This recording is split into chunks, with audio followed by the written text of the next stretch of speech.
রাগের মাথায় আপনি সন্তানকে বললেন তুই মর, ফেরেশতারা বলল আমিন। তোর ভবিষ্যৎ অন্ধকার, ফেরেশতারা বলল আমিন। রেগে মেগে আপনি আপনার মেয়েকে বললেন জীবনেও তোর কপালে স্বামীর ভাত জুটবে না, ফেরেশতারা আবারও বলল আমিন। আচ্ছা, আপনি না সেই ব্যক্তি যে তার নিজের জীবনের চাইতেও সন্তানকে বেশি ভালোবাসেন? আপনি না সেই ব্যক্তি যে তার সন্তানের জন্য হাসতে হাসতে নিজের জীবনটাও দিয়ে দিতে পারেন? আপনি না সেই ব্যক্তি যে আল্লাহর কাছে নিজের চাইতেও সন্তানের জন্য বেশি দোয়া করে? তাহলে কি করে নিজের হাতে নিজের সন্তানের এত বড় ক্ষতি করতে পারলেন?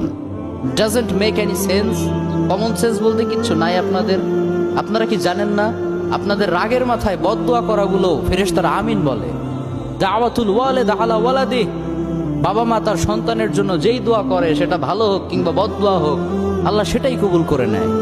এজন্য খবরদার, নেভার কার্স ইউর চিলড্রেন। রাগের মাথায় কখনো সন্তানকে অভিশাপ করবেন না। খুব বেশি রাগ উঠে গেলে তার জন্য উল্টা ভালো